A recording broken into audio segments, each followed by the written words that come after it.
Ouça com atenção. O que vou lhe contar não é bonito, mas é verdadeiro. Meu nome é Nicolau Maquiavel e escrevi O Príncipe enquanto apodrecia no exílio.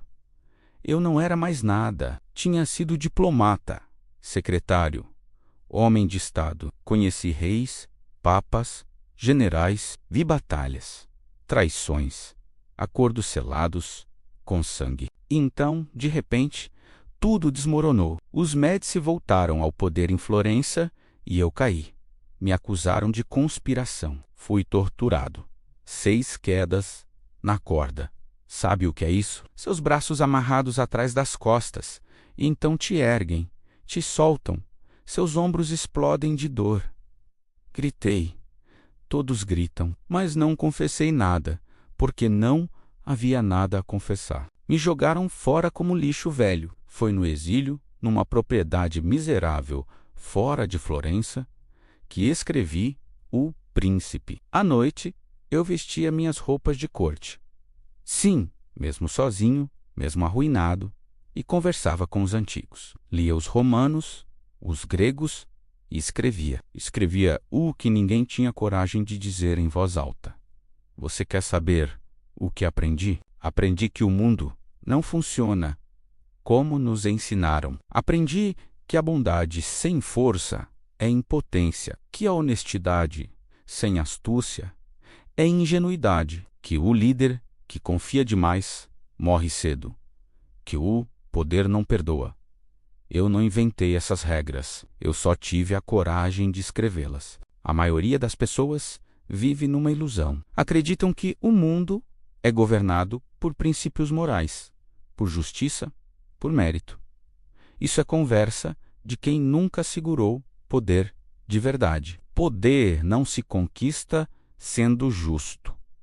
Poder se conquista sendo eficaz. E eficácia, meu caro ouvinte, muitas vezes exige crueldade. Vou ser direto.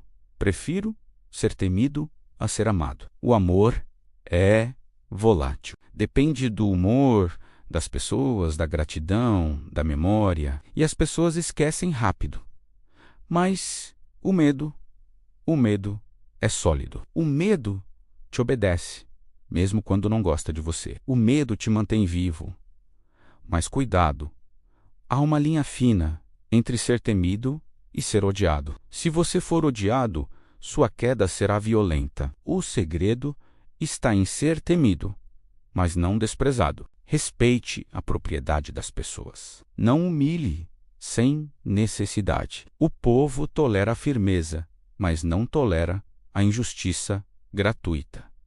Agora, pense comigo. Quantos líderes você conhece que caíram porque foram bonzinhos demais? Quantos chefes políticos, empresários, que perderam tudo porque quiseram ser amados por todos? A bondade sem estratégia é um convite à traição. Veja, eu não estou dizendo que você deve ser cruel por prazer. A crueldade só tem valor quando serve a um propósito. César Borgia, menos meu exemplo favorito, menos mandou executar seu governador. Remiro de Orco, um homem brutal que tinha pacificado a Romanha com mão de ferro. Mas quando a paz foi estabelecida, César mandou cortar Remiro ao meio e exibir seu corpo na praça pública.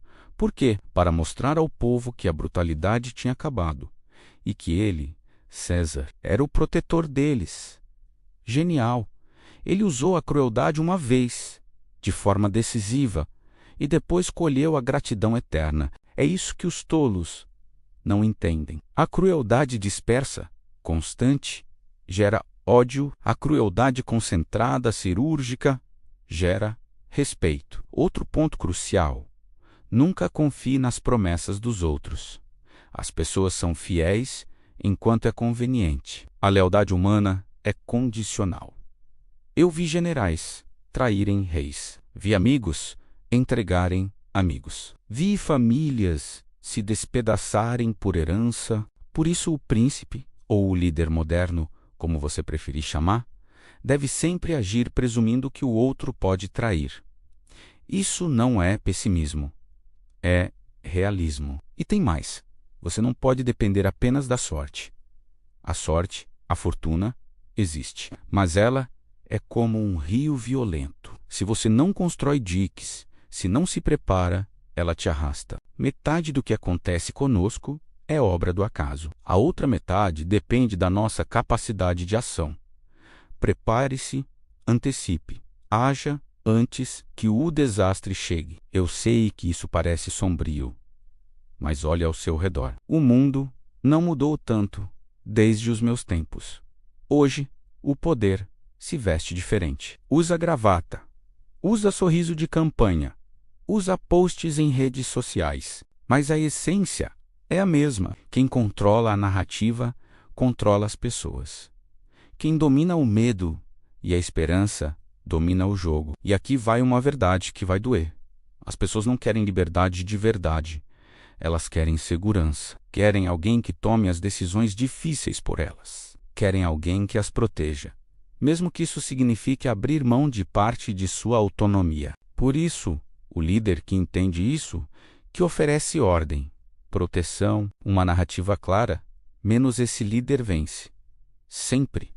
Então, antes de me julgar, antes de me chamar de cínico ou amoral, pergunte-se: você prefere viver numa fantasia confortável ou encarar o mundo como ele realmente é? Porque o príncipe não é um manual do mal, é um manual de sobrevivência. E sobrevivência, meu caro ouvinte, é a única moral que importa quando você está no abismo.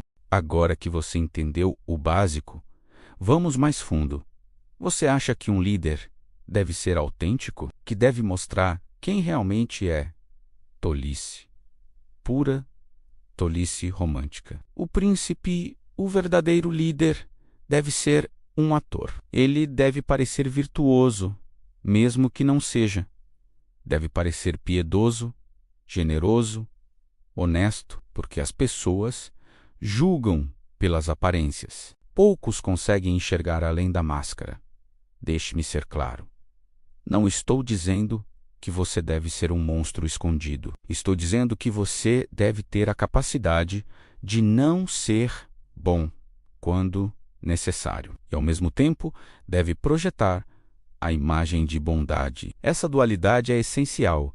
Imagine um líder que é genuinamente generoso, mas que nunca mostra isso publicamente. Ele perde. Agora, imagine um líder que é calculista, mas que sabe exibir generosidade nos momentos certos. Ele vence. A percepção é mais poderosa que a realidade. Vou te dar um exemplo moderno. Pense nos líderes empresariais que você admira. Eles projetam confiança, visão, empatia. Mas nos bastidores, eles tomam decisões brutais, demitem milhares para salvar a empresa, esmagam concorrentes, manipulam mercados, mas em público são visionários, filantropos, inspiradores. Essa é a máscara do líder e funciona porque as pessoas querem acreditar. Elas querem heróis, querem alguém em quem confiar.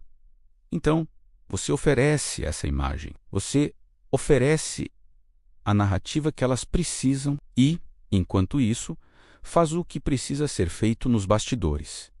Mas atenção, a máscara não pode escorregar. Uma vez que as pessoas veem o monstro embaixo, é o fim. Por isso, o líder precisa de controle absoluto sobre sua imagem. Cada palavra, cada gesto, cada aparição pública deve ser calculada. Nada pode ser deixado ao acaso. E aqui entra uma lição fundamental. Nunca explique demais. Nunca justifique demais. Quanto mais você explica, mais fraco parece. O poder verdadeiro é silencioso. É a presença que intimida, o olhar que desafia, a decisão que não pede desculpas. Quando César cruzou o Rubicão, ele não fez um discurso justificando sua decisão. Ele simplesmente cruzou. E Roma entendeu. Este homem não vai parar. Essa determinação, essa clareza de propósito é magnética. As pessoas seguem quem age com convicção, mesmo que discordem do caminho. Agora, tem outra coisa que poucos entendem. O líder não pode ser completamente previsível, mas também não pode ser caótico. Ele deve dosar imprevisibilidade e consistência. Se você é previsível demais, seus inimigos te antecipam. Se você é caótico demais, ninguém confia em você. O equilíbrio está em ser firme nos princípios, mas flexível nas táticas. Pense nos grandes líderes da história. Todos tinham um núcleo inabalável, uma missão, uma visão menos. Mas eram camaleões na execução. Mudavam de estratégia, de aliados, de discurso, conforme necessário. Isso não é hipocrisia, é inteligência. E, sinceramente, a hipocrisia é subestimada. Todos somos hipócritas em algum nível. A diferença é que os líderes sabem usar isso a favor deles. Eles dizem uma coisa e fazem outra, mas fazem isso com tanta habilidade que as pessoas nem percebem. Ou, se percebem, já é tarde demais para reagir. Vou te contar um segredo. O que separa o líder medíocre do líder excepcional não é a inteligência. É a vontade, a coragem de fazer o que os outros não têm estômago para fazer. A capacidade de carregar o peso das decisões difíceis sem vacilar. Quantas vezes você viu alguém com potencial enorme, mas que fracassou porque teve pena? Porque hesitou no momento crucial? Porque quis ser justo numa situação que exigia dureza? Eu vi isso centenas de vezes. E toda vez, o resultado foi o mesmo: fracasso, humilhação, destruição. O líder não pode se dar ao luxo da dúvida. Ele age. Se errar, corrige, mas não paralisa. A paralisia é a morte do poder. E tem mais. O líder deve saber quando mentir. Sim, mentir. Não minta sem necessidade. Mas quando a verdade coloca você em risco, minta com convicção. As pessoas perdoam muitas coisas, mas não perdoam a fraqueza. Se você admitir fraqueza, está morto.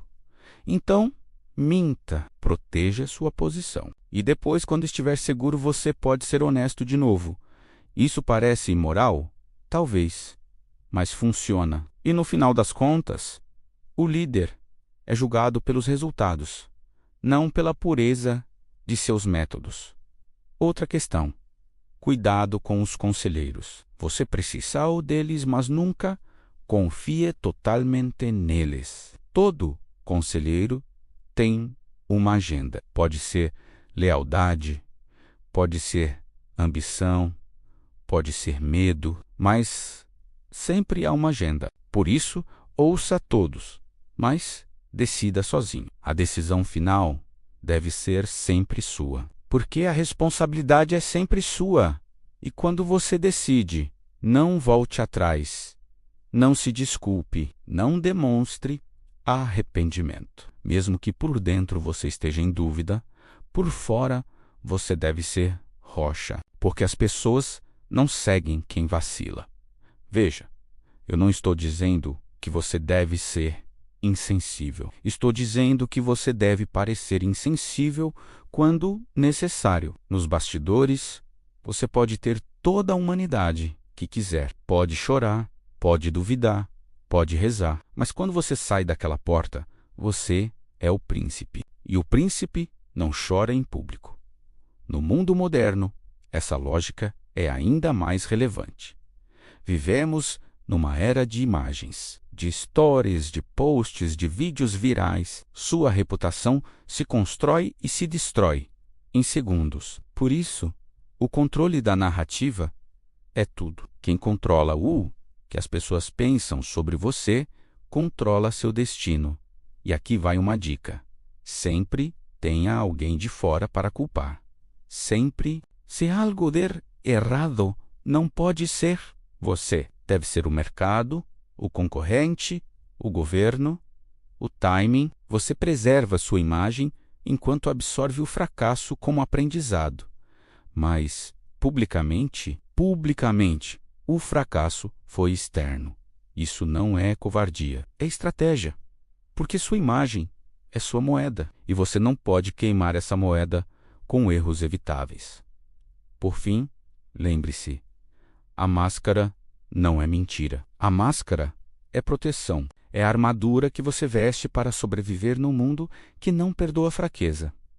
Use-a com sabedoria, use-a com disciplina e nunca, jamais, deixe que as pessoas vejam o homem por trás dela, porque o homem é vulnerável, mas o príncipe é eterno. Vamos falar agora sobre a parte que ninguém vê. O poder invisível. Você acha que poder é barulhento? Que é discurso inflamado, punho na mesa, decreto assinado com pompa? Não, isso é teatro. O poder verdadeiro é silencioso, é a conversa nos corredores, o favor que se cobra depois, a informação que só você tem, o medo que você planta sem precisar ameaçar. Eu vi isso em Florença, em Roma, em todas as cortes que visitei. Os que gritavam, os que exibiam força, raramente duravam, mas os que sussurravam, os que sabiam esperar, esses dominavam por décadas. O poder invisível funciona assim. Você cria uma rede, não uma rede de aliados. Isso é frágil demais. Você cria uma rede de dependências. Pessoas que precisam de você, que devem favores, que sabem que, se te traírem, perdem mais do que ganham. Pense nisso. Se alguém é seu aliado apenas por lealdade, essa pessoa pode mudar de lado a qualquer momento. Mas se essa pessoa depende de você para sobreviver financeiramente, politicamente, emocionalmente, ela está presa. Não por amor, por necessidade. E necessidade é o vínculo mais forte que existe. No mundo moderno, isso se manifesta de formas sutis. Quem tem acesso à informação tem poder. Quem controla as plataformas de comunicação tem poder. Quem decide o que é verdade e o que é mentira tem poder. Você não precisa de exército. Você precisa de influência. Influência se constrói de forma invisível. Você não anuncia, olhem para mim, sou poderoso. Você simplesmente age. Você coloca as peças no tabuleiro e quando as pessoas percebem, já estão jogando o seu jogo pelas suas regras. Deixe-me dar um exemplo. Você quer destruir um inimigo? Não o ataque frontalmente. Isso cria mártires, gera simpatia. Em vez disso, corroa sua reputação lentamente. Plante dúvidas. Espalhe boatos verdadeiros ou quase verdadeiros. Deixe que as pessoas tirem suas próprias conclusões. E quando seu inimigo cair, ninguém vai te culpar, porque você não fez nada visível. Essa é a arte do poder invisível. Você orquestra a destruição sem sujar as mãos. E funciona em todas as esferas. Política, negócios, relacionamentos. Quantas vezes você viu alguém ser cancelado, não por algo que fez, mas por uma narrativa construída ao redor dela? Alguém plantou a primeira semente. Alguém amplificou. E, de repente, a pessoa está acabada. E ninguém sabe exatamente quem começou. Isso é poder invisível. Agora, tem outro aspecto.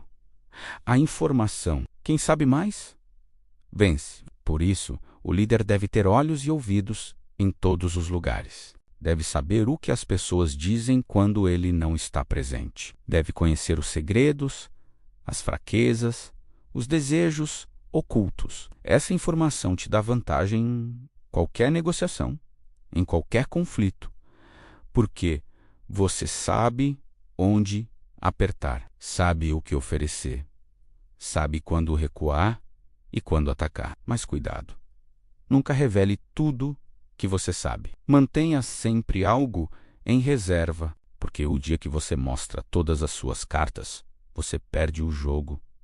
Eu vi príncipes caírem porque confiaram demais, porque acharam que, já que estavam no topo, estavam seguros. Mas o topo é o lugar mais perigoso de todos, porque todo mundo olha para cima. Todo mundo quer te derrubar. Por isso, O líder deve ser paranoico, não patologicamente, mas estrategicamente. Deve sempre presumir que alguém está tramando contra ele. Porque, convenhamos, sempre há alguém tramando. E aqui entra uma verdade brutal. Seus maiores inimigos, muitas vezes, estão dentro do seu círculo. São os que sorriem para você, que juram lealdade, que te chamam de amigo, mas que, nos bastidores, afiam a faca. Como se proteger disso? Criando camadas. Nunca coloque todos os seus ovos numa cesta só. Nunca dependa de uma única pessoa. Diversifique suas fontes de poder. Assim, se uma falha, você tem outras. E nunca, jamais, seja completamente transparente. Mesmo com seus aliados mais próximos, deixe sempre uma parte de você inacessível. Porque mistério gera respeito. Transparência gera desprezo. As pessoas valorizam o que não conseguem entender completamente. Por isso, o líder deve ser um enigma, previsível o suficiente para tranquilizar, imprevisível o suficiente para intimidar. Outro ponto crucial.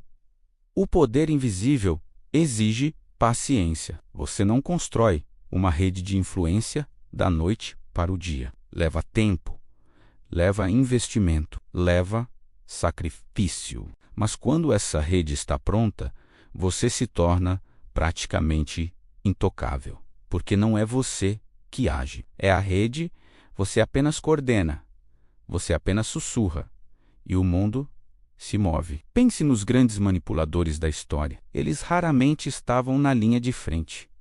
Estavam nos bastidores, puxando as cordas. E quando algo dava errado, outro assumia a culpa. Eles permaneciam intocados. Essa é a beleza do poder invisível. Você colhe os benefícios sem os riscos. Porque ninguém pode atingir o que não consegue ver. E no mundo moderno, isso é mais fácil do que nunca. Você pode influenciar milhões de pessoas sem aparecer. Pode destruir reputações sem deixar rastro. Pode construir impérios sem que ninguém saiba seu nome. Mas, novamente, cuidado. O poder invisível tem um preço. Ele te isola. Porque você não pode confiar em ninguém totalmente. Você está sempre em guarda. Sempre calculando. Sempre sozinho. É o preço do poder verdadeiro. E poucos têm estômago para pagá-lo. Mas, se você consegue carregar esse peso, então o mundo é seu. Porque no final das contas, o que define o poder não é quem grita mais alto, é quem controla o silêncio. Então, chegamos ao fim, ou ao começo, dependendo de como você vê. Vou te contar a verdade final, aquela que poucos têm coragem de enfrentar.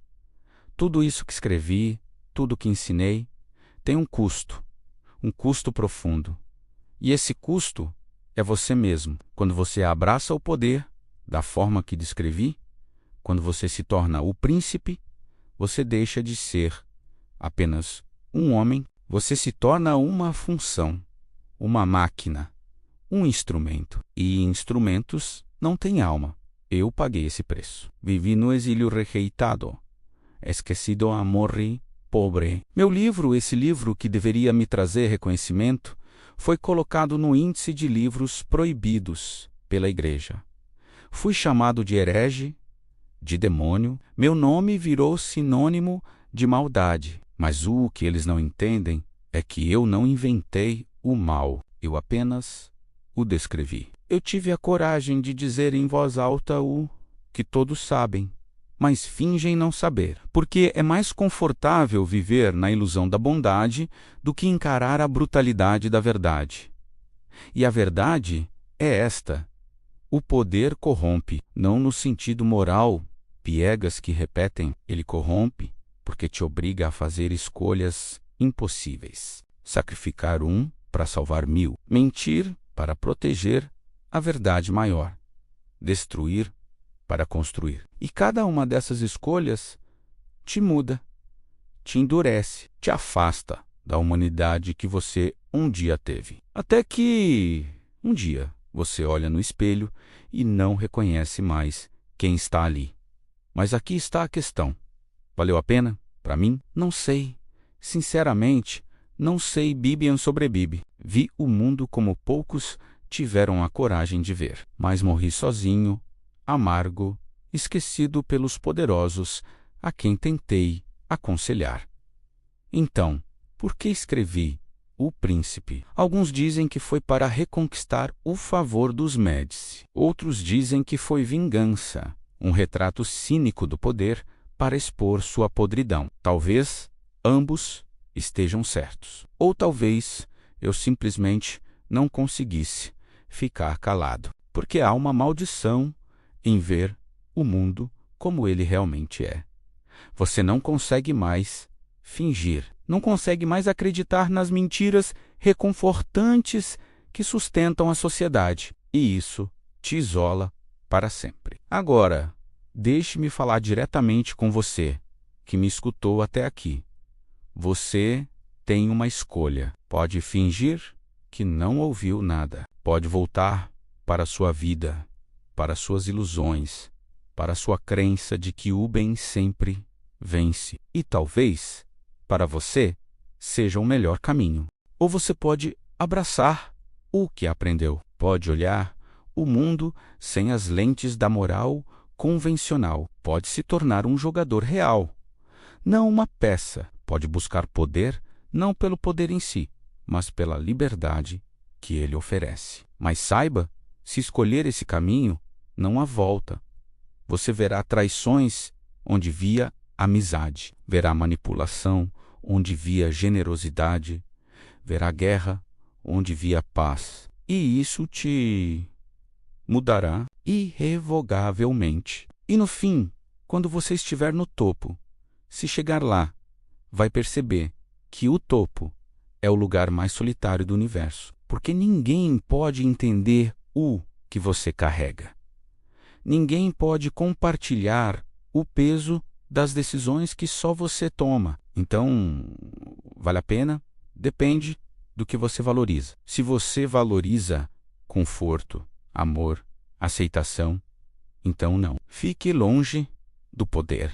Seja um bom cidadão, um bom amigo, um bom pai. Viva uma vida pequena, mas genuína. Mas se você valoriza liberdade, influência, a capacidade de moldar o mundo à sua visão, se você não consegue suportar ser apenas mais um na multidão, então sim, vale cada gota de sangue, cada noite sem dormir, cada amizade perdida. Porque no final das contas, o poder é a única coisa que te torna verdadeiramente livre das circunstâncias, livre da sorte, livre da vontade dos outros. Você vira o arquiteto do seu próprio destino. E isso, meu caro ouvinte, é a única transcendência real que existe neste mundo. Mas vou te dar um último conselho, o mais importante de todos.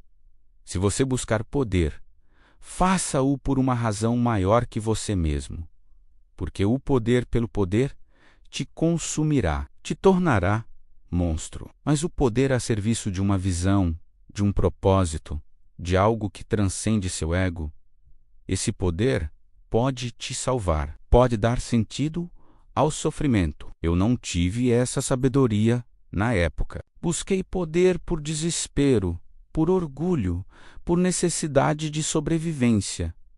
E paguei o preço. Mas você pode ser diferente.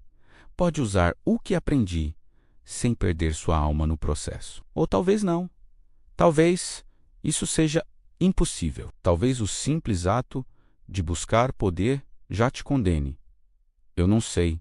Ninguém sabe. Mas o que sei é isto. O mundo precisa de pessoas que entendam como ele realmente funciona, que não sejam ingênuas, que não sejam cordeiros esperando o abate.